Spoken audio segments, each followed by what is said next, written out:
Hi there, my name is Dan Perry, and I'm an estate planning lawyer here in Nashville, Tennessee with Rabalais Law.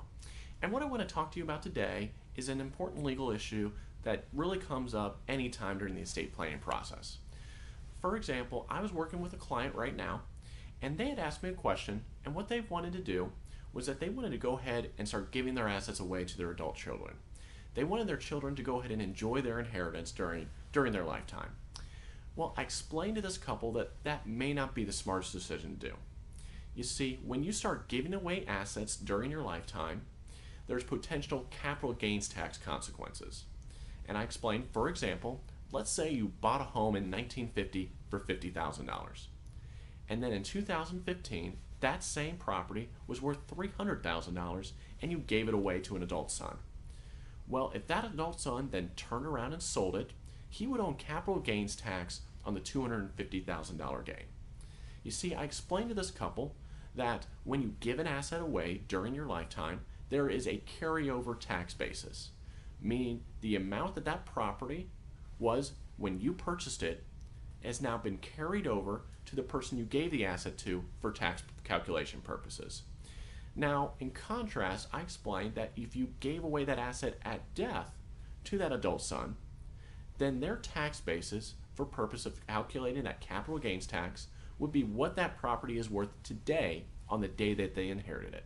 So I said, for example, that property that if you bought in 1950 for $50,000, that in 2015 was worth $300,000, then that adult son would inherit that property with a tax basis of $300,000.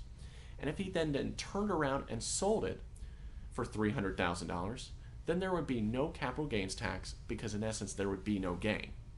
So I explained to this couple that really the best thing to do is to set up a revocable living trust, put all of your assets into this trust, and then have everything transferred to your adult children at death, and you're not going to have to go through any of the probate mess. Everything will pass quickly, smoothly, and easily. There won't be any costs involved, and really there's not going to be any capital gains tax consequences for transferring your assets in this manner. Now, if you'd like to hear more about revocable living trusts, capital gains tax, estate taxes, or a way to make your estate settlement process simple, then I invite you to attend one of our live upcoming educational events. You'll hear a lot of real-life stories about how to put a program in place, protect your assets while you're alive, and provide that smooth transition to your loved ones without any government intrusion. Now, you can register for one of these events here on our website, or you can call me directly at 615-324-7858, and we'll get you registered for one of our upcoming events. Also, I encourage you to go ahead and download our free legal report, Estate Planning here in Tennessee. You can also do that here on our website, or you can call me directly at 615-324-7858. I'd be happy to get this valuable information out to you. I want to thank you for tuning in, and have a great day.